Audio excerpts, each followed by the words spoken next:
Hello అండి. నమస్తే. నేను లతా సింగిరెడ్డి. గత వారం రోజుల నుండి నా ఫేస్‌బుక్‌లో వస్తున్న మెసేజెస్ అన్నీ అవే. "అసలేం చేసినావక్క? ఎట్లా సమస్యకి పరిష్కారం దొరికింది? మాకు చెప్పండి ప్లీజ్." అందుకే ఇవాళ ఇట్లా వీడియో చేసి పెట్టాలనుకున్నా. ఒక్కొక్కరికి నేను మెసెంజర్‌లో సమాధానం చెప్పలేకపోతున్నా. నిజంగా కలెక్టర్ గారు హ్యాట్స్ ఆఫ్ సార్. మంచి నిర్ణయం తీసుకున్నారు. ఆర్‌డీఓ గారు మీరు కూడా చాలా హెల్ప్ చేశారు సార్. మీరిద్దరూ లేకపోతే నిజంగా అసలు మాకు ఈ వ్యవస్థ మీద ఉన్న నమ్మకం పోయేది. చాలా మంది సలహా ఇచ్చారు. వేస్ట్ అక్క, అనవసరంగా తిరక్కండి, అక్కడ పనులు అవ్వవు, తిరిగి తిరిగి తిరిగి విసుగొచ్చి వదిలేస్తారు అంతే అని. నాన్నగారికే తిండి పెట్టాలి అనుకుంటే నేను పెట్టేదాన్ని సార్. ఒకరికి తిండి పెట్టడం పెద్ద మ్యాటరే కాదు కదా. నా పిల్లలతో పాటు మా నాన్నని చూసుకునేదాన్ని. కానీ ఆర్డీఓ ఆఫీస్కి వెళ్ళిన ప్రతిసారి నేను అక్కడ ఎంత లేదన్నా కూడా ఒక 20-25 మంది వెళ్ళిన ప్రతిసారి 20-25 మంది పెద్దవాళ్ళని చూస్తున్నాను. నా కొడుకు తిండి పెట్టట్లేదు, ఆస్తులు మొత్తం తీసుకున్నాడు, తిండి లేక మేము ఇట్లా అయిపోయినాము, మా కళ్ళు కనిపిస్తలేవు, మా చెవులు వినిపిస్తలేవు, ఈ ఏజ్లో మేము పని చేయలేము, మా కూతురు తిండి పెట్టట్లేదు, ఆస్తి మొత్తం తీసుకుంది, మమ్మల్ని చూసుకోవట్లేదు. అసలు ఎటు పోతుంది సమాజము? మనుషుల గాడిదల. అమ్మ నాన్న సంపాదించిన ఆస్తులు కావాలి, కానీ అమ్మ నాన్న వద్దు. తోడబుట్టిన ఆడబిడ్డలుంటే వాళ్ళకి పెళ్ళిళ్ళు చేయంగానే అయిపోయిందంటారు. మీరు గొడవలు పడుతూ ఉంటే మాకు అమ్మ నాన్న కదా, మిమ్మల్ని కన్నారా, మమ్మల్ని ఆడపిల్లల్ని కనలేదా? ఏందన్నయ్య, ఏంది తమ్ముడు, ఇది ఇట్లా ఎందుకు చేస్తున్నారు అని అడిగితే మీకేం సంబంధం, పెళ్ళిళ్ళు చేసుకుని వెళ్ళిపోయింది కదా, మా ఇంటికి మీకు సంబంధం లేదు. ఎవర్రా చెప్పింది మీకు ఆడబిడ్డలకు సంబంధం లేదని? ఏ రాజ్యాంగంలో రాసింది ఆడబిడ్డలకు సంబంధం లేదు? నిజంగా అసలు కొంతమంది లేడీస్ కూడా, నేను మొన్న ఒక కేసు చూసాను ఆర్డీఓ ఆఫీస్ దగ్గర. అమ్మ నాన్న ఆస్తి మొత్తం రాయించేసుకుందండి. వాళ్ళ ఇంటికి వస్తే మా ఆయన వద్దంటున్నాడు, మా అత్త మామ వద్దంటున్నారు, నాకు కష్టమవుతుంది, నీ తిండి పెట్టలేని వెళ్ళిపో అంటారట. తిండి పెట్టలేదని ఆస్తులు ఎందుకు రాయించుకున్నావు? ఇలాంటి వ్యవస్థని ఒక నా ఇంట్లోనే కాదు, నేను అప్పటి వరకు ఏమనుకున్నా, మా ఇంట్లో మా అన్నయ్యనే చేస్తున్నాడు, అయ్యో ఇది కరెక్ట్ కాదేమో, కూర్చోబెట్టి మా అన్నయ్యకి చెప్తాం అనుకున్నా. ట్రై చేసినా వినలేదు, బతిమాలినా వినలేదు, బుజ్జగించినా వినలేదు, బెదిరించినా వినలేదు. ఫైనల్గా ఆయనకు బుద్ధి చెప్పాలని గట్టిగా ఫిక్స్ అయ్యి నేను ఆర్డీఓ వరకు, నాన్నగారిని తీసుకుని ఆర్డీఓ గారి వరకు వెళ్ళాను. మా నాన్న పోలీస్ స్టేషన్లో కంప్లైంట్ చేశారు. నా కొడుకు నాకు తిండి పెట్టట్లేదయ్యా, నేను ఆడపిల్ల దగ్గరికి వెళ్ళలేను, ఓ ఇంటికి ఇచ్చిన నా బిడ్డని దగ్గరికి వెళ్ళి నేను వాళ్ళ ఇంట్లో నేను ఉండలేను, నాకు ఇబ్బంది అవుతుంది, నా ఆస్తి నాకు ఇప్పించండి, నా కొడుకు నన్ను కొడుతున్నాడు. ఆయన సిఐ గారు కనీసం నేను రాసిన కంప్లైంట్ కూడా చూడలేదంట, పక్క నుండి వెళ్ళిపోయారంట. సారీ, ఎస్ఐ గారు. అక్కడ కూర్చో పెద్ద మనిషి, పనిలేదా, ఎందుకు వచ్చినా ఇక్కడి వరకు అనేసి వెళ్ళిపోయాడంట. అక్కడ నుండి ఎంఆర్ఓ ఆఫీస్కి వెళ్ళారు, కంప్లైంట్ చేశారు. 1.5 year బ్యాక్. పెద్దగా ఎవరు పట్టించుకోలేదు. నేను ఒకటే చెప్పిన, ఇది పరిస్థితి బిడ్డ అంటే, అయితే నా దగ్గరికి రా, లేదు అంటే కొట్లాడు, తెగే వరకు కొట్లాడు, నీతో పాటు ఇంకో 10 మందికి న్యాయం జరగదు నాన్న అని చెప్పి. పాపం ఆయన పెద్ద మనిషి అయినా, నేను వచ్చి ఆడబిడ్డ దగ్గర ఉండలేను బిడ్డ, నా మనస్తత్వం అది కాదు, నా నా ప్రాపర్టీ మొత్తం నాకు వచ్చిన రోజు నేను నీ దగ్గరికి వస్తాను గట్టిగా పట్టుకున్నాడు మా నాన్న. సరేనన్నా, మీరు ముందు ఉండండి, మీ వెనక నేను ఉంటా అని చెప్పిన. ఇప్పుడు 1.5 year బ్యాక్ పోలీస్ స్టేషన్లో కంప్లైంట్ చేశారు. నా కొడుకు నాకు తిండి పెట్టట్లేదయ్యా, నా కోడలు నన్ను ఇంట్లో నుండి బయటకు వెళ్ళమంటుంది, నా భర్తది ఇల్లు, నీకేం రైట్స్ లేవు, నువ్వు ఇంట్లో నుండి వెళ్ళు అని అర్ధరాత్రి నన్ను బయటకు పంపించింది అయ్యా, నాకు దారి చూపించండి అని దండం పెట్టారంట మా నాన్న పోలీస్ స్టేషన్లో. కానీ ఆయన అసలు కనీసం పట్టించుకోలేదంట. ఒకటే చెప్పిన, నాన్న మీరు అక్కడ కంప్లైంట్ చేయండి, వాళ్ళకి కంప్లైంట్ ఇచ్చినట్టు రిటర్న్లో తీసుకొని రండి అని చెప్పారు. తెచ్చారు, ఉంది నా దగ్గర ప్రూఫ్. అలాగే అక్కడ నుండి ఎంఆర్ఓ ఆఫీస్కి వెళ్ళండి నాన్న అని చెప్పిన. నాకు తెలుసు ఆయన కష్టమవుతుంది, ఏజ్లో ఆయన వెళ్ళలేడని ఒక అబ్బాయిని ఇచ్చి, ఒక 2-wheeler ఇచ్చి పంపించాను. వెళ్ళారు, అక్కడ నుండి ఎంఆర్ఓ ఆఫీస్కి వెళ్ళారు. ఆవిడైతే కనీసం అసలు ఈయన ఎందుకు వచ్చిండు, ఈయన ప్రాబ్లం ఏందో కూడా చూడలేదంట.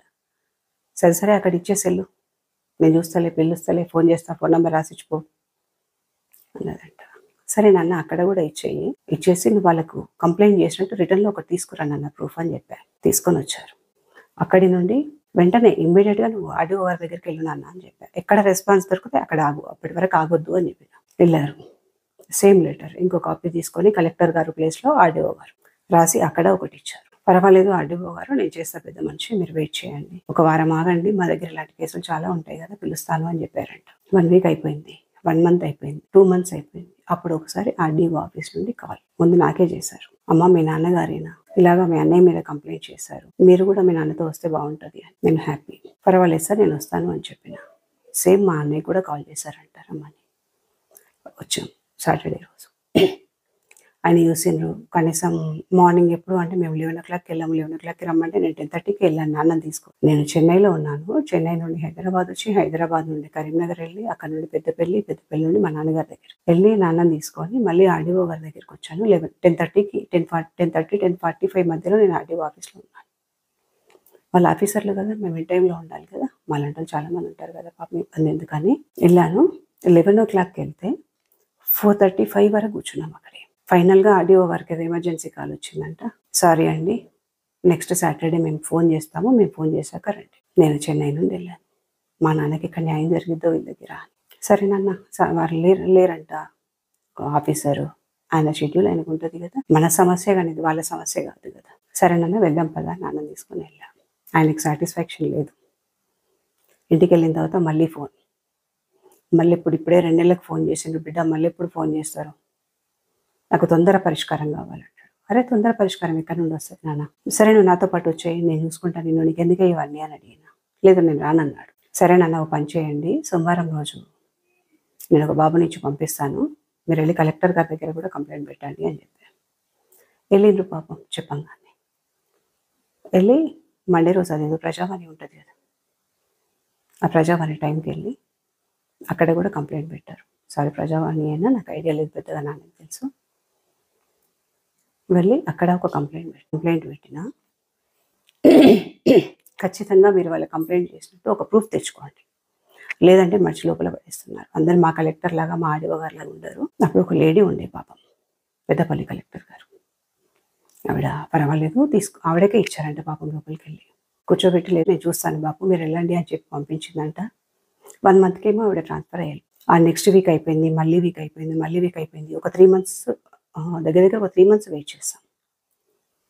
తర్వాత మళ్ళీ ఓ 5 డే మళ్ళీ ఒక కాల్ వచ్చింది. అఫ్కోర్స్ నాన్న కూడా చేశారేమో, నాన్న నాకు చెప్పలేదు పాపం. ఆయన ఫోన్ సరిగా లిఫ్ట్ చేయరు. ఈ సాటర్డే రండమ్మా, షార్ప్ 11 o'clock ఇక్కడ ఉండాలి, సార్ లాస్ట్ టైం వచ్చినప్పుడు లేరు కదా, రండి అని వెళ్ళాను. మళ్ళీ సేమ్, అప్పుడు నేను హైదరాబాద్లో ఉన్నాను. హైదరాబాద్ నుండి ఇంటికి వెళ్ళి నాన్నని తీసుకొని మళ్ళీ పెద్దపల్లి వచ్చి రీచ్ అయితే అప్పటి నుండి 3:45కి పిలిచారు. తిండి తిప్పలు అన్నీ మానేసి 3:45 వరకు నాన్న అక్కడే కూర్చోబెట్టుకొని నాతో పాటు నేను కూర్చున్నాను. ఆ రోజు మా అన్నయ్య రాలేదు. తీరా అందరినీ పిలిచారు. ఆయన లేకుండా మీరేం మాట్లాడతారు, ఇంకా నెక్స్ట్ వీక్ మళ్ళీ మీ బ్రదర్ వస్తే బెటర్, ఆయన వస్తే మేమైనా మాట్లాడవచ్చు, ఒక్కరితో ఏం మాట్లాడతాం వెళ్ళిపోండి అన్నారు. లేదు ఆర్డీఓ గారితో నేను మాట్లాడతా, మా నాన్నగారు మాట్లాడతారంటే ఒకసారి ఆయన బాధ ఎందుకు చెప్పుకుంటారు సార్ అని నేనే రిక్వెస్ట్ చేశాను. బతిమాలిన. అఫ్కోర్స్ దండం పెట్టినా అనుకోండి 2 చేతులు ఎత్తి, మా నాన్న కోసమే కదా, పర్వాలేదు సరే వెళ్ళండి, 5 minutes మాట్లాడొచ్చేయాలి, ఎక్కువసేపు మాట్లాడొద్దు అన్నారు. సరే అండి పర్వాలేదు 5 minutes, నేనేం మాట్లాడను, మా నాన్నగారు మాట్లాడతారని చెప్పిన. ఆయనకి ఏం తెలియదు, మా నాన్న చాలా అంటే చాలా ఇన్నోసెంట్. మీకు చూపిస్తాను, ఇంకో 2 daysలో వస్తారు ఇంటికి. తీరా లోపలికి వెళ్ళాక అడిగారు అసలు ఈ సమస్య ఏంది అని. నాన్న చెప్పిండ్రు. చెప్తే సరే అయినా కూడా నీకు ఇన్ని సమస్యలు ఉన్నా కూడా నువ్వు ఒక్కడి వస్తే మేమేం చేయలేము, మీ అబ్బాయి కూడా వస్తే ఇద్దరిని కూర్చోబెట్టి కౌన్సిలింగ్ ఇవ్వడానికి ఉంటుంది, మళ్ళీ వారం మేము ఫోన్ చేస్తాము, ఫోన్ చేసినాక రండి సరే అని చెప్పిందంట. అక్కడ ట్విస్ట్ ఏంటంటే మా నాన్నకి ఇంగ్లీష్ హిందీ రాదు, కలెక్టర్ గారికి తెలుగు రాదు. నేనేం చెప్పినా ఆయనకి ఏం అర్థమైందో.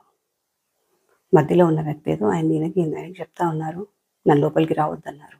తర్వాత నేను లోపలికి వెళ్ళినా, నాన్న సమస్య చెప్పిన, నెక్స్ట్ వీక్ పిలుస్తామన్నారు. వచ్చేసాం. ఆ రోజు వస్తూ ఉంటే మా నాన్న పడ్డాడు, మెట్లు దిగుతూ ఉంటే భయంకరంగా పడిపోయాడు. నా ప్రాణం పోయింది. వద్దు నాన్న, ఇంకా ఈ కంప్లైంట్స్ ఈ తిరగడాలు వద్దు, మనకి వెళ్ళిపోదామని చెప్పిన. లేదు ఇంత దూరం వచ్చినాం కదా, నాకేం దెబ్బలు దాకలేదు, నేను కొట్లాడుతా అన్నారు. సరే నాన్న అని చెప్పి తీసుకెళ్ళి వదిలేసి వచ్చాను. సాటర్డే అయిపోయింది, మళ్ళీ మండే మళ్ళీ కలెక్టరేట్కి వెళ్ళాను. కలెక్టర్ గారు ట్రాన్స్ఫర్ అయిపోయారు.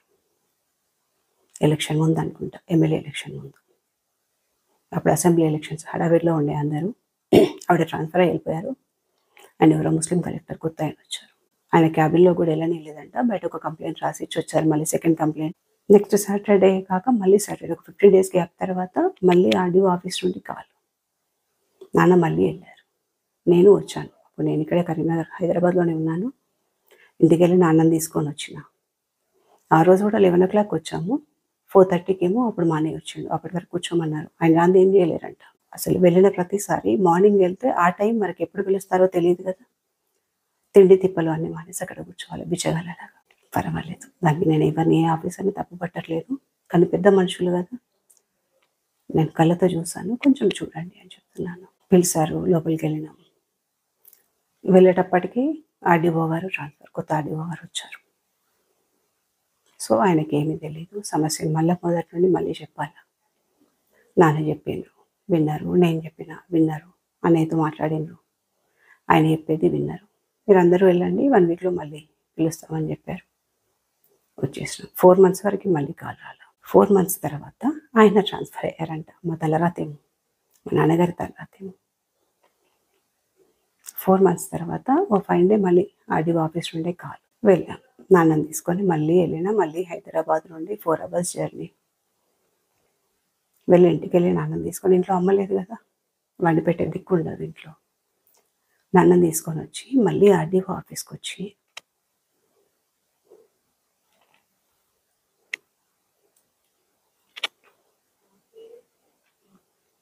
అక్కడ అలాగే వెయిట్ చేస్తే ఆ రోజు కూడా అన్నయ్య రాల, నేను నాన్న. కానీ ఈ టైంలో నేను తెలుసుకుంది ఏంటంటే, మా నాన్న లాంటి వాళ్ళు కొన్ని వందల మంది ఉన్నారు అక్కడ. ఒక్కో వారం ఒక కొత్త మొహం. మళ్ళీ ఇప్పుడు కనిపించిన వాళ్ళు మళ్ళీ కనిపించరు, కొత్త మొహం. వాళ్ళని చూస్తుంటే రకరకాల మనుషులు, రకరకాల సమస్యలు. ఒకరిని కూతురు ఆస్తి మొత్తం తీసుకొని కూతురు కొట్టి బయటకు పంపిస్తుంది, ఒకరిని కొడుకు కొట్టి బయటకు పంపిస్తాడు. ఏమన్నా అంటే మా పేరు మీద ఆస్తుంది, మీరు వెళ్ళిపోండి ఇంట్లో నుండి, ఎక్కడ చెప్పుకుంటారు, దిక్కున్న దగ్గర చెప్పుకోండి అట. నా ముందు కొట్టిండు ఒకడు. ఉన్న ప్రాపర్టీ మొత్తం తీసుకొని అమ్మని లకారంతో తిట్టి, ఎవరికి చెప్పుకుంటావో చెప్పుకో, దిక్కున్న చోట చెప్పుకో, తిరిగి తిరిగి కాలం వచ్చి నువ్వే వదిలేస్తావు, ఇప్పుడంటే వచ్చినా నెక్స్ట్ టైం నుంచి నేను ఇక్కడికి కూడా రాను. ఇవి మాటలు. అవన్నీ విన్న తర్వాత నేనైతే ఫిక్స్ అయినా, ఈ సమస్యకు ఒక పరిష్కారం కావాలి ఖచ్చితంగా అని. అయిపోయింది. ఆర్డీఓ గారు పిలిచారు, చెప్పుకున్నాము. మీ బ్రదర్ రాలేదని అడిగారు. లేదు సార్ రాలేదని చెప్పా. కాల్ చేశాను, వస్తున్నా అంటే 6 వరకు ఉన్నారు పాప. మరి సార్ రాలేదు, మీరు వెళ్ళండి, నెక్స్ట్ వీక్ పిలిపిస్తామన్నారు. సరే అనేసి వెళ్ళిపోయినాం. కొత్త కలెక్టర్ గారు వచ్చారు, కొత్త ఆర్డీఓ గారు వచ్చారు. ఇప్పుడున్న ఆర్డీఓ గారు చాలా నైస్ క్యాండిడేట్. నిజంగా ఆయనకు అసలు ఎంత రుణపడి ఉన్నాము. నెక్స్ట్ సాటర్డే పిలిచారు. నాన్నని తీసుకొని మళ్ళీ హైదరాబాద్ నుండి వెళ్ళాను నేను. తీరా వెళ్ళిన తర్వాత కూర్చోమన్నారు. నేను 11 o'clock వెళ్ళాను, జస్ట్ 12:30 అట్లా పిలిచారు. 1 అనుకుంటా. లోపలికి వెళ్ళినాం. అప్పుడు అన్నయ్య కూడా వచ్చిండు. నేను, నాన్న, అన్నయ్య, ఆయనతో పాటు వాళ్ళ ఆవిడ, నలుగురము లోపలికి వెళ్ళినాము. నలుగురిని విచారించారు. నేను ఏదో మాట్లాడకపోతే మీరు మాట్లాడొద్దన్నారు. అన్నయ్యని అడిగిండు, ఆయన సమస్య అని చెప్పిండు. నాన్నని అడిగారు, నాన్న సమస్య నాన్న చెప్పిండు. ఇద్దరి వాదనలు విన్నాడు. ఫైనల్గా మా నాన్న అడిగారు, మీకేం కావాలి అని. నిజంగా మా నాన్న నాకు ఫ్రీగా కూతురు చూసుకోవడం వద్దు, కొడుకు చూసుకోవడం వద్దు, ఏదైతే మా నాన్న నాకు ఇచ్చిన ప్రాపర్టీ ఉందో, నన్ను బెదిరించి గిఫ్ట్ డీడ్ చేసుకున్న ల్యాండ్ ఉందో, అది నాకు ఇచ్చేయండి చాలు అని చెప్పింది ఆర్డీఓ గారికి. ఆర్డీఓ గారు సరే సార్ అని చెప్పి, మీరు వెళ్ళండి నేను చూసుకుంటా అని చెప్పాను. ఆ తర్వాత నాన్న నేను బయటకు వచ్చాక నా బ్రదర్ చాలా ట్రై చేశారు ఆర్డీఓ గారితో మాట్లాడడానికి. ఇంకెవరో ఇంటి చుట్టుపక్కల వాళ్ళని, ఈ పక్క వాళ్ళని, ఆ పక్క వాళ్ళని, ఎదురింటి వాళ్ళని, ఊరోళ్ళని తీసుకొని వచ్చారు వెంట. ఎందుకంటే ప్రాపర్టీస్ అన్నీ వాళ్ళ పేరు మీద ఉంటాయి. సో వాళ్ళ ఊరోళ్ళందరూ వస్తారు. అమ్మ నాన్నల పేర్ల మీద ఏమి ఉండవు కదా, వీళ్ళకి ఎవరు సపోర్ట్ ఉండరు, ఏజ్ అయిపోయింది, వీళ్ళు బాటిల్ మందు తాగించలేరు. సో పాపం అమ్మ నాన్నలకి ఎవరు సపోర్ట్ ఉండరు. ఉంటే గింటే బిడ్డలో, చెల్లెలు, అక్కలు వీళ్ళే ఉంటారు. అయిపోయింది. నేను అనుకున్నాను, ఇద్దరు ఆడవాళ్ళు ఇలాగే చేస్తారు కదా, ఈయన కూడా ఇంతేనేమో అనుకున్నాను. అసలు ఆర్డీఓ గారు నోరు తెరిచి ఏం మాట్లాడలా. నాన్న చెప్పేది విన్నారు, అన్నయ్య చెప్పేది విన్నారు. మీరేమన్నా చెప్తారా అని నన్ను అడిగారు. నాకేం సంబంధమే లేదు సార్, 99లో నా మ్యారేజ్ అయిపోయినా. నాన్న చెప్తూ ఉంటే నేను విన్నా వాళ్ళ సమస్య ఇది అని. ఆడపిల్లని కదా సార్ అని అడిగా. మీ అన్నయ్యనే కదమ్మా అన్నారు. అవును సార్ మా అన్నయ్యనే, బట్ మా నాన్న వచ్చి ఈయన మీ అన్నయ్య అని చెప్తేనే నాకు మా అన్నయ్య తెలుసు. అంటే మా నాన్న తర్వాతే అన్నయ్య. మా నాన్నకే కష్టం వచ్చింది, ఆ కష్టానికి కారణమే మా అన్నయ్య. సో ఫస్ట్ మా నాన్న, ఆయనకి న్యాయం చేయండి అని మాత్రమే చెప్పాను నేను. సరే మీరు వెళ్ళండి అమ్మా అన్నారు. వచ్చేసాము. Correct 1 week. మళ్ళీ అంతే, 1 week కాదు, 15 days. ఆ మధ్యలో ఎంపీ ఎలక్షన్స్ ఏవో ఉండే. 15 days తర్వాత మళ్ళీ ఆర్డీఓ ఆఫీస్ నుండి కాల్. నాన్నగారి ల్యాండ్కి సంబంధించిన డాక్యుమెంట్స్ అన్నీ తీసుకొని, నాన్నగారిని తీసుకొని రండి అని వెళ్ళాను. నాన్నని తీసుకొని వెళ్ళాను. కూర్చోబెట్టి మళ్ళీ ఒకసారి అడిగారు, మీకేం కావాలి, మీకేం కావాలో మీరు చెప్పండి, మీరు చెప్పిన దాన్ని బట్టి నేను ముందుకెళ్తాను అని అడిగారు. అసలు ఎంత సెన్సిటివ్ అండి ఆర్డీఓ గారు, నిజంగా మెచ్చుకోవచ్చాయండి. నా లైఫ్లోనే అలాంటి ఆఫీసర్ని చూడలేదు ఇక్కడ. చాలా బాగా ఆయన రిసీవింగ్ కానీ, ఆయన పెద్ద మనుషులతో మాట్లాడే విధానం కానీ చాలా అంటే చాలా సూపర్. అయిపోయింది. డాక్యుమెంట్స్ అన్ని తీసుకెళ్ళి అక్కడ సెక్షన్‌లో ఇచ్చేయమన్నారు. ఇచ్చేసాను. అన్నయ్యతో ఏం మాట్లాడారో నాకు తెలీదు. మీరెళ్ళండి ఇంకా నేను చూసుకుంటానని చెప్పారు. సరే అని మళ్ళీ నాన్నూరులో డ్రాప్ చేసి వెంటనే అదే నైట్ నేను మళ్ళీ హైదరాబాద్ వచ్చేసాను. వచ్చేసాక 1 వీక్ అయ్యింది. కాల్ రాలేదు. అప్పటికే మా నాన్న ఏమైంది బిడ్డ ఇంకా ఫోన్ రాలేదు. నాకు కష్టమవుతుంది. ఏమైంది బిడ్డ ఇంకా ఫోన్ రాలేదు. వాడు మళ్ళీ ఏమో చేసుంటాడు అని. సరే నాన్న మీరెళ్ళి మళ్ళీ కలెక్టరేట్‌లో కలవండి అని చెప్పిన. నువ్వొస్తే కలుస్తా లేకపోతే నాకు భయమవుతుంది బిడ్డ. ఇప్పటికి 3 సార్లు పోయినా అన్నారు. సరే నాన్న నేనొస్తా అని చెప్పిన. నిజంగా అసలు ఆ రోజు కూడా చెన్నైలో ఉన్నట్టున్నాను. వచ్చిన మార్నింగ్ 11:30 ఆ టైంలో మళ్ళీ ఊరెళ్ళి నాన్నని తీసుకొని ఎక్కడ చెన్నై, ఎక్కడ హైదరాబాదు, ఎక్కడ కరీంనగర్, ఎక్కడ బయటపల్లి వెళ్ళి నాన్నని మళ్ళీ నాతో పాటు తీసుకొని కలెక్టరేట్‌కి వెళ్ళా. సార్ లేరు 3:00 వస్తారు అన్నారు. 3:00 వరకు అక్కడే కూర్చున్నాం. కలెక్టర్ గారి రూమ్ ముందే కూర్చున్నాము. 3:00 వచ్చారు. 1 అవర్ ఏదో మీటింగ్‌లో అక్కడిక్కడ ఉన్నారు. 4:00కి పిలిచిండ్రు. వెళ్ళినాం లోపలికి. మీ సమస్య ఏంటి అని అడిగారు. చెప్పిన. తొందర చెప్పండి టైం వేస్ట్ వద్దు అన్నారు. కరెక్ట్ 5 మినిట్స్‌లో నాన్నతోనే చెప్పించాను. చెప్పాను నాన్న ఇది ఇదంతా చెప్పాక అసలు మీకేం కావాలి, ఎందుకు ఇంత దూరం వచ్చారు అని అడిగారు. అప్పుడు కూడా నాన్న అదే చెప్పాడు. నా ప్రాపర్టీ నాకు కావాలా అని. నన్ను అడిగారు మీరు మీ నాన్నగారిని చూసుకోలేరా? నేను చూసుకోను అనలేదు, చూసుకోలేను అని కూడా నేను చెప్పట్లేదు సార్. నాకు 2 పిల్లలు, మా నాన్న 3వ సంతానం అనుకుంటా. రమ్మనండి ఇప్పుడు నాతో పాటు తీసుకెళ్ళిపోతానని చెప్పాను. దానికి మా నాన్న చెప్పిన సమాధానం ఏంటంటే నేనెళ్ళి నా అల్లుడి సంపాదనతో తిని బిడ్డింట్లో ఉండలేను. ఆడబిడ్డింట్లో నేను ఉండను.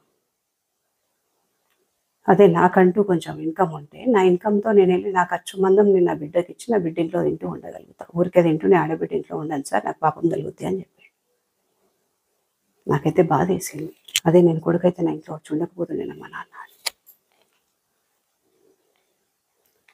ఫైనల్‌గా కలెక్టర్ గారు సరే మీరు వెళ్ళండి అన్నారు.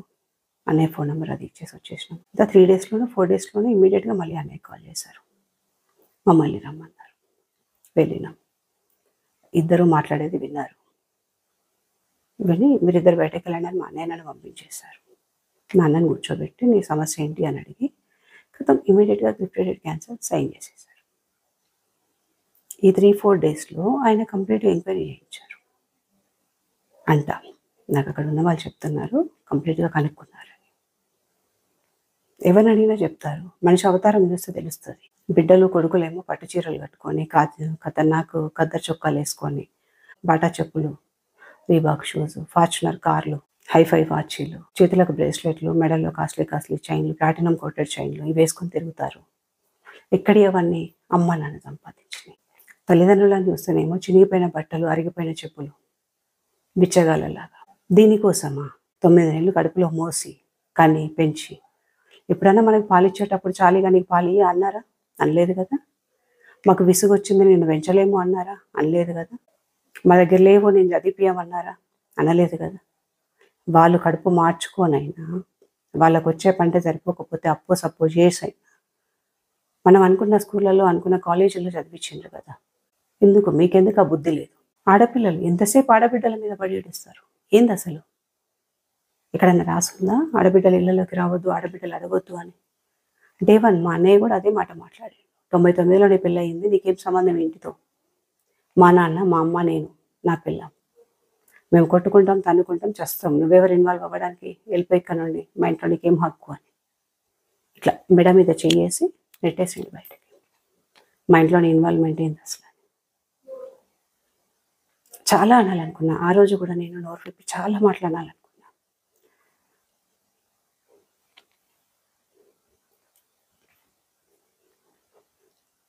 ఏంది మేము చేసిన తప్పు? ఆడపిల్లలాగా పుట్టడమా? అదే నేను కొడుకునైతే నీతో పాటు ఆస్తిలో వాటా పంచుకోనా?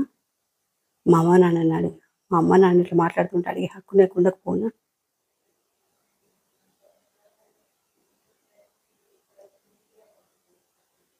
నన్ను 2nd క్లాస్‌లో గవర్నమెంట్ హాస్టల్‌లో వేశారు. ఇంటర్ ఫస్ట్ ఇయర్లో పెళ్లి చేసేసారు. ఇద్దరిని చదివించడం ఇబ్బంది అని. సరే మా అన్నయ్య చదువుకుంటాడు, మా అన్నయ్య గ్రేట్గా సెటిల్ అవుతాడు. మా అన్నయ్య సెటిల్ అయితే నేను సెటిల్ అయినట్టే కదా అనుకున్నా. మా అన్నయ్య బాగుపడితే మా అమ్మ నాన్నల్ని బాగా చూసుకుంటాడు కదా అనుకున్నా.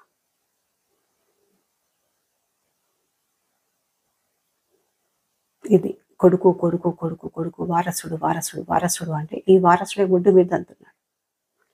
ఒక్క మా అన్నయ్య కాదు, సమాజం మొత్తం అట్లే ఉంది. ఇవాళ కూడా సుమన్ టీవీలో ఎవరు ఆంటీ మాట్లాడుతున్నారు. ఇద్దరు కొడుకులు ఒక కూతురు అంట, ఒక కొడుకు పోలీస్ ఆఫీసర్ అంట, ఒక కొడుకు రెవెన్యూలో జాబ్ అంట, కూతురు గవర్నమెంట్ టీచర్ అంట, కోడలిద్దరు గవర్నమెంట్ టీచర్లు అంట. కానీ ఆమెకు తిండి పెట్టట్లేదట. ఎందుకురా మీ బతుకులు? నా ఎదురు పడితే నిజంగా ఈ చెంపా చెంప వాయి కొట్టి బుద్ధి చెప్పాలన్నంత కోపం వస్తుంది నిజంగా. అసలు RDO office, MRO office, MRO ఆఫీస్లో తక్కువ ఉన్నాయి ఇలాంటి కేసులు. ఆర్డీఓ ఆఫీస్లో కలెక్టరేట్లనైతే అసలు ఉన్న కేసులన్నీ అవి. నేను మొన్న లాస్ట్ మండే వెళ్ళాను. మండే రోజు కూడా అసలు ఎన్ని అంటే ఒక 15-20 మంది పెద్ద మనుషులను చూసిన. అయ్యా మా కొడుకు తిండి పెడతలేడు, అయ్యా మా కూతురు తిండి పెడతలేదు, మా ఆస్తులన్నీ వాళ్ళకే ఇచ్చేసినాం. ఈ నా కొడుకులకి తెలుసో లేదో నాకు తెలియదు, కానీ కలెక్టర్ గారికి ఫుల్ రైట్స్ ఉన్నాయి. ఇమ్మీడియట్గా మీ ఆస్తులు, వాళ్ళ ఆస్తులు ఏవైతే ఉన్నాయో మీరు దొంగతనంగా కొట్టి బెదిరించి రిజిస్ట్రేషన్ చేసినవి, వాటిని ఇమ్మీడియట్గా క్యాన్సిల్ చేసి వాళ్ళకి ఇచ్చే ఫుల్ రైట్స్ కలెక్టర్లకు ఉన్నాయి. మా దగ్గర పైసలు లేవో, మేము తిండి పెట్టలేమో అంటే తీసుకెళ్ళి ముడ్డ మీద దాన్ని తీసుకుపోయి జైల్లో వేస్తారు. తెలుసో లేదో మీకు. ఈ మధ్యలో మరీ ఎక్కువైంది. అప్పటి వరకు అమ్మ నాన్న మీద పుష్కలమైన ప్రేమ చూపిస్తారు, వశపడని విపరీతమైన ప్రేమ. వన్స్ ఆ ప్రాపర్టీ మొత్తం మీ చేతులకు రాగానే పిల్లలు దేవతలు అవుతారు, అమ్మ నాన్న దెయ్యాలు అవుతారా? ఏం రా, ఇక్కడే మీకు ప్రాపర్టీస్ అమ్మ నాన్న సంపాదించినవి కాదా? మీ అమ్మ నాన్నని చూసుకోమని మీ పిల్లలు ఎందుకు చెప్పేది? నాకు అర్థం కాదు. వాళ్ళ పర్మిషన్ తీసుకొని మీరు అమ్మ నాన్న తిండి పెట్టాలా? మనుషులేనా మీరు అసలు? ఇలాంటి పెద్ద మనుషులు ఎవరున్నా కూడా ఇమ్మీడియట్గా వెళ్ళి కంప్లైంట్ చేసేయండి. మీరు భరిస్తూ ఉంటే చచ్చేంత వరకు భరించాల్సిందే. బుజ్జగించి చెప్పి చూడండి, ఇంట్లో కూర్చోబెట్టి. వినకపోతే 2 ఉతికి చెప్పండి, అయినా వినకపోతే వెళ్ళి కంప్లైంట్ చేసేయండి. ఒక 4 చేశారనుకోండి మా నాన్నలాగా, నలుగురు బయటకు వెళ్తే 400 మందిలో మార్పు వస్తుంది. భయపడతారు నా కొడుకులు. ఏం హరాస్మెంట్ ఇది, ఇంత భయంకరంగా? ఇన్ని కేసుల్లో నేను ఒక 2 మాత్రమే ఆడపిల్లలు చూసాను. ఒకరేమో వాళ్ళ కొడుకులు లేరంటే 2 కూతుర్లంట, ఉన్న ప్రాపర్టీస్ మొత్తం చెరసగా మంచేసుకున్నారు. మాయన ఒప్పుకోవడానికి అమ్మ నాన్న రోడ్డు మీద వదిలేశారు. ఉన్న ఇల్లు కూడా అమ్మేసుకొని అమ్మ నాన్న కిరాయి ఇంట్లో రోడ్డు మీద వదిలేశారు. ఆ కిరాయి ఎవరు పెడతారు? ప్రాపర్టీస్ అని మీరు తీసుకుంటే. ఇంకొకరేమో 3 కొడుకులు 1 కూతురు అంట, 4కి సమాన వాటాలు ఇచ్చారంట. కానీ కూతురు నాకు పెళ్ళి అయ్యింది, నేను చూసుకోను అంటదట. వాటా తీసుకున్నా నీకు అమ్మ నాన్న చూసుకోవడం తెలియదా? అన్నంతో సమానంగా చూసుకోవాలి కదా. ఇంకా నేను మొన్న కలిసిన సమస్య ఏమో, మొన్న కలెక్టరేట్లో కలిసారు ఒక ఆంటీ అంకుల్. వాళ్ళకి 1 కూతురు 2 కొడుకులు అంట. ఉన్న ప్రాపర్టీ మొత్తం కూతురుకి ఇచ్చారు. మాయమాటలు చెప్పి కూతురు రాయించేసుకుందంట. కొడుకులకి ఏం లేదు. ఇప్పుడు కూతురు ఇంట్లోంచి బయటకు పంపించేసింది. కోడళ్ళు పక్క నుండి తీసుకొని వచ్చారు వాళ్ళని చూస్తే, నిజంగా కోడళ్ళని చూస్తే ఇలాంటి కోడళ్ళు ఉండాలనిపించింది. ఇది ఇలాగా కేవలం ఆస్తులు కావాలి, అమ్మ నాన్న వద్దు అనే వాళ్ళందరూ రండి, మంచిగా ముందుకు వచ్చి ఇది రైట్ టైము. పెద్దపల్లి కలెక్టర్ గారు ఫస్ట్ స్టెప్ తీసుకున్నారు.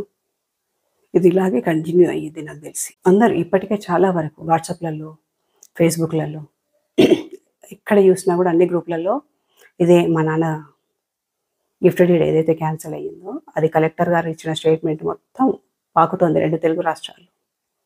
ఇలాగే ఇంకొక 4 చేశారా అంటే అసలు అమ్మ నాన్న ఎక్కడ అనాథలు అవ్వరేమో.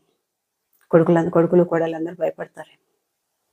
నిజంగా నన్ను అడిగితే కోడళ్ళది కూడా కాదు మిస్టేక్, ఈ ఎదవలదే. ఈ ఆడంగి ఎదవలకి అమ్మ నాన్నని బాగా చూసుకునే అంత ఉండదు. పిల్లల ముందు ధైర్యంగా నిలవలేరు. వీళ్ళు భయపడతారు, వాళ్ళు భయపెట్టిస్తారు. తప్పేముంది అందులో? అందుకే ఇలాంటి సమస్య ఏ ఇంట్లో ఉన్నా కూడా అయితే తన్ని బుద్ధి చెప్పండి. లేదంటే ఒక్కసారి ముందుకు వచ్చి ఇలాంటి మా నాన్న చేసి ఇలాంటి పని చేయండి. మీరు చేయడం వల్ల మీకు లాభం ఎంతవరకు తెలియదు, కానీ మీ తర్వాత ఇంకోటి భయపెట్టడానికి భయపడతారు. అమ్మా నాన్న మీద కోపానికి రావాలన్నా, అమ్మా నాన్నని బయటకు పంపించాలంటే వెన్నులో వణుకు పుడుతుంది. బాబాయ్ మా ప్రాపర్టీస్ అన్ని పోతాయి, మళ్ళీ మా అమ్మ నాన్నకి వెళ్ళిపోతాయి. తల్లిదండ్రులారా మీకు కూడా చెప్తున్నా, మా నాన్న చేసిన మిస్టేక్ మీరు చేయకండి. నా కొడుకే కదా, వారసుడే కదా అని ఫస్ట్ 5 ఎకరాలు ఇచ్చేసిండు. తీరా ఉన్న 6 ఎకరాలని కొడుకు బెదిరించి చస్తా అని బెదిరించిండంట. చస్తా అంటే వాడు ఒక ఇండోసల్ఫాన్ డబ్బా పట్టుకుంటే మీరు ఇంకోటి కొనియండి. సచ్చేటోడు చెప్పి చేస్తాడా? ఒక పాయిజన్ బాటిల్ పట్టుకుని ఆయన బెదిరిస్తే మీరు ఇంకోటి కొనియండి. ఒకటి సరిపోదురా, హౌలే నీకు 2 తాగురా. చాపనండి ఎవడి కోసం? ఆస్తి కోసం చేస్తారు ఎవరన్నా. ఇలాగా మా అమ్మ నాన్న చేసిన ఇలాంటి మిస్టేక్ ఏ అమ్మ నాన్న చేయకండి. బిచ్చగలలాగా రోడ్డున పడకండి. మీకంటూ మీ పేరు మీద కొంచెం ప్రాపర్టీ ఉంటే ఏమో మరి నేను కూడా అంతేనేమో. మా నాన్న దగ్గర ప్రాపర్టీ లేకపోతే మా ఆయన ఓనీడు కావచ్చు. నా పిల్లలు రెస్పెక్ట్ చేయరు కావచ్చు. నేను కూడా మా నాన్న దేకనేమో ఒక టైం వస్తే. అంతే కదా. నా హస్బెండ్ చెప్పి నేను వినాల్సి వస్తుంది కదా. కానీ ఒక్కరోజు కూడా నా భర్త అనలేదు. ఇంత 1.5 year నుండి తిరుగుతున్నావు కదమ్మా, నీకు ఎందుకు అవసరమా అని ఒకరోజు కూడా నా హస్బెండ్ అనలేదు. నాతో పాటు వచ్చారు. ఎక్కడికి రమ్మంటే అక్కడికి వచ్చారు పాపం నాతో పాటు. వచ్చాక ఎప్పుడో మాటల మధ్యలో అన్నట్టున్నారు 1-2 సార్లు, కానీ రమ్మనంగానే వెంటొచ్చారు. అందరి ఇళ్ళల్లో అట్లా సపోర్ట్ చేయాలని ఏం లేదు కదా. మా నాన్నతో మా ఆయన కూడా చెప్పి చూసారు, మీకు ఎందుకు అవసరమా, ముక్కడి కూడు కోసం ఇవన్నీ కూడా అవసరమా, చక్కగా ఇంటికి రండి, మేము చూసుకుంటాం, మా పిల్లలతో సమానంగా మిమ్మల్ని చూసుకుంటాం. వినలేదు మా నాన్న. ఇంత బతుకు ఆడబిడ్డ ఇంటికి వచ్చి తినాలా రాను అన్నాడు. ఆయన మాట అన్నప్పుడైతే అనుకున్నా, అబ్బా నేను అబ్బాయిని అయిపోతే బాగుండేదని. నిజంగా నేను అబ్బాయిని అయితేనా మావాడు మక్కలేరు కదని కూర్చోబెట్టేదాన్ని. ఆడపిల్లని అయిపోయినా వాడు చేసుకోలేదు. నిజంగా అమ్మ నాన్నలారా మీకు చేతులు ఎత్తి దండం పెట్టి చెప్తున్నా, మీ ఆస్తులు మొత్తం ఎదవల పేర్ల మీద రాసి మీరు అనాథలు కాకండి. మా అమ్మ నాన్న పరిస్థితి మీరు తెచ్చుకోవద్దు. అందరు కలెక్టర్లు, అందరు ఆర్డీఓలు, అందరు ఆఫీసర్లు నిజంగా మా కలెక్టర్ గారు లాగా, మా ఆర్డీఓ గారు లాగా ఉండరేమో. నేను అంతకుముందు 2 కలెక్టర్లు 2 ఆర్డీఓలను చూశాను. కనీసం కేర్ లేదు, పట్టించుకోలేదు అసలు. ఇవి కామన్ ఉంటే మాకు లైట్ అన్నారు. అసలు మా నాన్న బాధ ఏంది, మా నాన్నలాగా ఇంకా పెద్ద మనుషుల బాధ ఏందో కూడా తెలియదు సరిగా. అందుకే మీ పేరు మీద ఆస్తి ఉంటే మీకంటూ గౌరవం ఉంటుంది, మీకు రెస్పెక్ట్ ఉంటుంది. మీ అల్లుడైనా, మీ కోడలైనా, మీ కొడుకైనా, మీ కూతురైనా మిమ్మల్ని గౌరవిస్తారు. మీకోసం కాకుండా ఆస్తి కోసమైనా మీకు రెస్పెక్ట్ ఇస్తారు. అందుకే దయచేసి మీరు బతికున్నంత వరకు ఎవరికి ఉండదు పిల్లల మీద ప్రేమ, అందరికీ ఉంటుంది. కానీ ఇవ్వండి. మీరు ఒక 10 ఎకరాలు సంపాదిస్తే 5 ఎకరాలు వాళ్ళకి ఇవ్వండి, 5 ఎకరాలు మీ పేరు మీద అట్టే ఉంచేసుకోండి. మీ తర్వాత వాళ్ళకే కదా పోయేది. బయట ఎవడో వచ్చి తిన్నాడు కదా. పక్కింటోళ్ళు, వెనకింటోళ్ళు, మీ పాలేరోడో వచ్చి తీసుకోడు కదా. మళ్ళీ మీ పిల్లలకే కదా ప్రాపర్టీస్ పోయేది. మీ పేరు మీద 1 కోటి రూపాయల ప్రాపర్టీ ఉందనుకోండి, 50 లక్షలు వాళ్ళ పేరు మీదకి మార్చేయండి. మిగతా 50 లక్షలు మీ పేరు మీద ఉంది. మీకంటూ ఒక సెక్యూరిటీ ఉంటుంది. హస్బెండ్కి డబ్బు లేకపోతే వైఫై రెస్పెక్ట్ చేయదు. బయట వాళ్ళు ఎందుకు చేస్తారు, కోడలు ఎందుకు చేస్తారు, అల్లుళ్ళు ఎందుకు చేస్తారు. వైఫ్ దగ్గర ఏమీ లేకపోతే హస్బెండ్ రెస్పెక్ట్ చేయడు. చూడండి మీరు ఒకసారి. నేను చెప్తున్నాను కాకుండా మీకు మీరు పరీక్షించుకోండి. అందుకే దయచేసి పెద్దవాళ్ళు ఎవరైనా మా అమ్మ నాన్న లాంటి మిస్టేక్ మీరు చేయకండి. మా నాన్నకి జరిగిందని అందరికీ న్యాయం జరుగుతుంది అని చెప్పలేను. ఒకవేళ చేసిన వాళ్ళు ఎవరైనా ఉంటే చలో నడుము బట్టి ముందుకెళ్ళండి, గట్టి కొట్లాడండి, మీ ప్రాపర్టీ మీకు వచ్చేంత వరకు. ఊర్లలో న్యాయం జరుగుద్దా అంటే ఎక్కడ జరగదండి. మా నాన్నకి కనీసం మా పక్కింట్లో కానీ ఎదురింట్లో కానీ కప్పు కాఫీ ఇచ్చే, కప్పు టీ ఇచ్చే దిక్కు కూడా లేదు. అసలు మనిషి ఉన్నాడా పోయిందా అని కూడా ఎవరు పట్టించుకోలేదు ఆస్తి లేనంత వరకు. అదే మా అన్నయ్య వస్తే ఇంటికి రాగానే అన్నయ్య వదిన వస్తాయి, షాము వచ్చినవా, దాదా లోపలికి రా, తిను ఉండు, టీ పెట్టాలా, కాఫీ పెట్టాలా, బీరా బిర్యానీ, రెస్పెక్ట్లో ఎక్కలేని మర్యాదలు. ఎందుకంటే ఆయన పేరు మీద ఆస్తుంది, మా నాన్న నథింగ్, ఆయనకేం లేదు, ఆయన బిగారు. ఖచ్చితంగా ఈ రోజుల్లో ప్రేమలు, అనురాగాలు, ఆప్యాయతలు లాంటివి ఎప్పుడో మంట కలిసిపోయినాయి. మీ దగ్గర డబ్బు ఉంటేనే మీకు ఎవడైనా రెస్పెక్ట్ ఇస్తాడు. పక్కింటోడైనా, కడుపులో పుట్టినోడైనా, కడుపులో పుట్టిన ఆడపిల్లైనా. దయచేసి అమ్మ నాన్నలు మళ్ళీ చెప్తున్నా అనుకోకుండా, మీ ప్రాపర్టీస్ ఏమైనా ఉంటే మీ పేరు మీదే ఉంచుకోండి. కావాలంటే నా తర్వాత నా కొడుక్కి, నా తర్వాత నా కూతురికి అని రాసుకోండి. అంతేగాని ఉన్న ప్రాపర్టీస్ అన్ని వాళ్ళకి ఇచ్చి మీరు బిచ్చగాళ్ళు కావద్దు. అన్నదమ్ములకు కూడా చెప్పాలనుకున్నా నేను. దయచేసి మీ పిల్లల మాటలు విని అమ్మ నాన్నలు అనాథల్ని చేయొద్దు. మా నాన్నలాగా మీరు తల్లిదండ్రులు తిప్పకండి. ఏమో ఆ రోజు మా నాన్న ఆడియో ఆఫీస్లో పడిపోయిండు, ఆయన ఇంట్లో డ్రాప్ చేసి వచ్చిన ఆ రాత్రి ఏమన్నా అయితే దిక్కేవారు. వెంట రమ్మంటే అమ్ముండోడు నేను రాను అంటాడు, నా ఆస్తి వచ్చే వరకు నేను రానంటాడు. వదిలేసి పోలేము, అక్కడ ఉండలేము. కానీ కంప్లైంట్ చేస్తే ఖచ్చితంగా మీ ప్రాపర్టీ మీకు వస్తుంది. ఒకవేళ మీ చేతుల్లో ఆస్తుంటే మాత్రం చేజార్చుకోవద్దు. కొడుకు మీద ప్రేమ ఉంటే దండం ఎక్కువ పెట్టండి. అంతేగాని ఉన్న ప్రాపర్టీస్ అన్ని వాళ్ళ పేరు మీదకి మార్చి మీరు అనాథలు కావద్దు. మళ్ళీ ఇదే మాట చెప్తున్నా అంటే అర్థం చేసుకోండి. 1.5 year నరక యాతన మాకు. అటు అమ్మని పోగొట్టుకున్నాం, ఇటు నాన్నని పోగొట్టుకోలేను, ఆయన రమ్మంటే వెంట రాడు. మీ తర్వాత ఎట్లాగో మీ పిల్లలకి వస్తుంది. కానీ మీ ప్రాపర్టీస్ మీ దగ్గరే పెట్టుకోండి. వాళ్ళకు మంచి చదువు, సంస్కారం నేర్పించండి. వాళ్ళ సంపాదన వాళ్ళనే సంపాదించుకోమనండి. మొదటి నుండి అన్ని మీరు అరేంజ్ చేసి పెట్టి లాస్ట్కు వాళ్ళని సోమరిపోతులని చేయకండి. కానీ ఇప్పటికే 100లో 90% మంది తల్లిదండ్రులు ఆల్రెడీ ఇచ్చేసుకొని బాధపడుతున్న వాళ్ళే ఉన్నారు. 100లో 99 మంది పేరెంట్స్ ఆల్రెడీ ప్రాపర్టీస్ అన్ని బలవంతంగా కొడుకుల పేర్ల మీద రాయించేసుకుంటే ఏం చేయాలో అర్థం కాక టార్చర్ అనుభవిస్తున్న వాళ్ళే ఉన్నారు. అలాంటి వాళ్ళు ముందుకెళ్ళి కంప్లైంట్ చేసేయండి. లేదంటే ఊళ్ళో 4 కూర్చోబెట్టి వాడి ముడ్డు మీద దాన్ని మీ ప్రాపర్టీ మీద తీసేసుకోండి. ఖచ్చితంగా మీకు ప్రాపర్టీ వస్తుందని కూడా నేను ఖచ్చితంగా చెప్పలేను, కానీ మీకు ఖచ్చితమైన న్యాయం అయితే జరుగుద్ది. వన్స్ కంప్లైంట్ చేస్తే. ఈ కంప్లైంట్ చేయడం తప్పు, అదేదో రచ్చకెక్కుతున్నాము ఇలాంటి ఆలోచనలు వద్దు. ఇంట్లో ఉండి నరకం అనుభవించడం కంటే ఒకరిని చూసైనా ఇట్లా నలుగురు ముందు పోతే మిగతా 400 మంది కొడుకులు భయపడతారు, అమ్మ నన్ను బాగా చూసుకుంటారు. దయచేసి ఆలోచించండి. మీకు ఇంకేమైనా డౌట్లు ఉంటే ఆ కింద కామెంట్లో అడగండి, నేను సమాధానం చెప్తే ఎట్లా ముందుకు వెళ్ళాలో కూడా. మెయిన్గా మా నాన్న చేసిన ఈ ఫైట్లో సపోర్ట్ చేసి న్యాయం చేసిన కలెక్టర్ గారికి నిజంగా థ్యాంక్ యూ సార్. ఆర్డీఓ గారు నిజంగా మీరు లేకపోతే నేను అసలు కలెక్టరేట్ వరకు కూడా వెళ్ళేదాన్ని కాదేమో. మా నాన్న కూడా మీకు థ్యాంక్ యూ చెప్పమన్నారు. ఇట్లా మా నాన్నలాగా కొడుకులు తిండి పెట్టకుండా ఇబ్బంది పడుతున్న తల్లిదండ్రులు ఎవరైనా ఉంటే దీనిలో క్లియర్గా మీరు డే 1 నుండి ఏం చేయాలి, ఎక్కడెక్కడ ఎప్పుడెప్పుడు కంప్లైంట్ పెట్టాలి, కంప్లైంట్ చేసినట్టు ప్రూఫ్స్ ఎట్లా తీసుకోవాలి, ఇలాంటి మెయిన్గా ముఖ్యంగా మా నాన్నలాగా మా అన్నయ్యలాగా ఎవడన్నా కొడుకులు సతాయిస్తే ఆ కొడుకులకి బుద్ధి ఎట్లా చెప్పాలి, డే 1 నుండి మా నాన్న తీసుకున్న స్టెప్ ఏంటి, ఎక్కడెక్కడ ఎట్లెట్లా పోయినరు అన్నది క్లియర్గా వీడియోలో ఉంది. ఇబ్బంది పడకుండా చక్కగా మీరు కూడా అదే రూట్లో వెళ్ళండి. వీడియో మొత్తం చివరి వరకు చూడండి. మీకు ఏమైనా డౌట్ ఉంటే నేలాగే ఎవరైనా కొడుకులు ఇలాగే అమ్మ నాన్నల్ని కష్టపెడితే వాళ్ళందరికీ నా వీడియో ఒక సొల్యూషన్. దయచేసి అలాంటి అమ్మ నాన్నలకి చేరేంత వరకు షేర్ చేయండి. ఏదో షేర్ చేయడం వల్ల నాకేదో అడ్వర్టైజ్మెంట్ వస్తుందని కాదు, మా నాన్నగారికి కావాల్సిన న్యాయం ఆల్రెడీ వచ్చేసింది. నెక్స్ట్ అలాంటి బాధితులు ఎవరన్నా ఉంటే, పాపం పెద్ద మనుషులు ఉంటే ఈ ఆర్డీఓ ఆఫీస్ల చుట్టూ కలెక్టరేట్ల చుట్టూ తిరగడానికంటే ముందు పక్కా ప్రణాళికతో వెళ్తే పని అయిపోతుంది. పాపం వాళ్ళ ఏజ్ ఎక్కువ రోజులు కష్టపడి తిరగలేరు కదా. అలాంటి వాళ్ళకు చేరే వరకు షేర్ చేసేయండి. ఎవరికైనా అవసరం ఉంటే పంపించేసేయండి. అమ్మ క్లియర్గా చూస్తే మీకు కూడా క్లారిటీ వస్తుంది.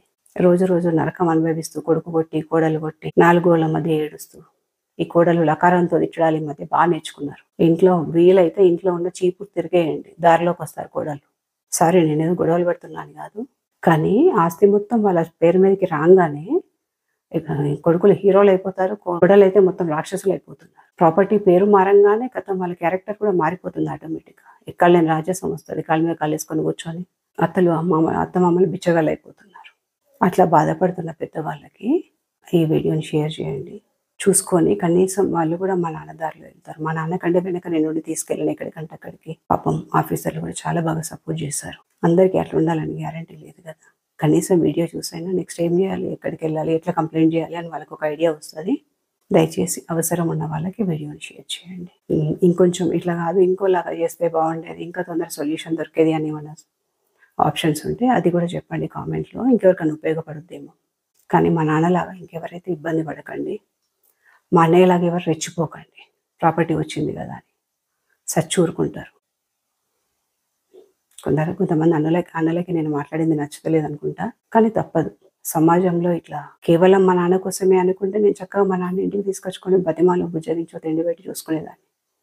కానీ కాదు, మా నాన్న లాంటి పెద్ద వాళ్ళందరికీ ఒక సొల్యూషన్ దొరకాలనుకున్నా, మా నాన్న వల్ల 1000లో 100 మందికి 100లో 10 మందికి న్యాయం జరిగిన హ్యాపీనే కదా. పాపం ఎన్ని రోజులు ఉంటారు వాళ్ళు, మహా అంటే 5 ఏళ్ళు 10 ఏళ్ళు. ఈ ఏజ్లో వాళ్ళకి ఆ టార్చర్ అవసరమా అనిపించింది. అందుకే ఎన్ని రోజులు ఫైట్ చేసినాం మా నాన్నతో కలిసి.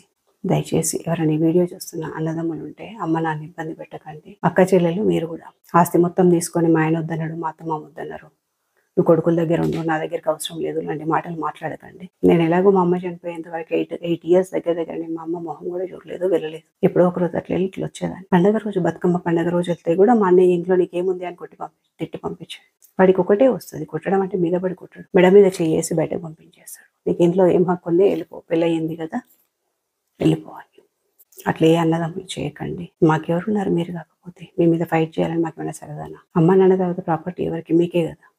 మేమేమన్నా వచ్చి లాక్కుంటామా? మాతో మంచిగా ఉంటే మంచిగా ఉంటాం. తోడబుట్టిన దాన్ని హింసించి అమ్మ నాన్నని హింసించి ఏం సాధిస్తారు? అవసరమా మార్కెట్లో ఈ చెడ్డ పేరు? మీకు చేసే తప్పులన్నీ మీరు చేసి ఆడబిడ్డలు ఎందుకు రోడ్డు మీదకి ఏడుస్తారు? మా చెల్లె వల్లే, మా అక్క వల్లే ఇంటికి రానివ్వరు, అమ్మ నాన్నని చూడలేదంటారు. ఏం చేస్తాం మరి? మీరు ఎట్లా పుట్టిందో మేము కూడా అట్లే పుట్టినాం అమ్మ నాన్నలకి. మీ బాడీలో ఏ బ్లడ్ ఉందో మా బాడీలో అదే బ్లడ్ ఉంది. దయచేసి ఇబ్బంది పడకండి, మమ్మల్ని ఇబ్బంది పెట్టకండి. అమ్మ నాన్నలు మా నాన్నలాగా ఇబ్బంది పడుతున్న వాళ్ళు ఎవరైనా ఉంటేనైతే పెద్ద మనుషులు దయచేసి తొందర ఆలోచన చేసి తొందర స్టెప్ తీసుకొని ఆ నా కొడుకులకి బుద్ధి చెప్పండి. ఇంతసేపు ఓపిక చేసి నా వీడియో చూసినందుకు థ్యాంక్ యూ.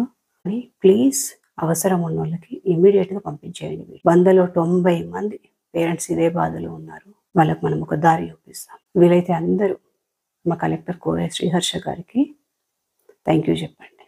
గ్రేట్. నా దృష్టిలో అయితే హర్ష గారు హీరో. మీరు నిజంగా మీలాంటి ఆఫీసర్లే కావాలి మాకు. మిమ్మల్ని గుండెల్లో పెట్టుకొని చూసుకుంటాం నిజంగా.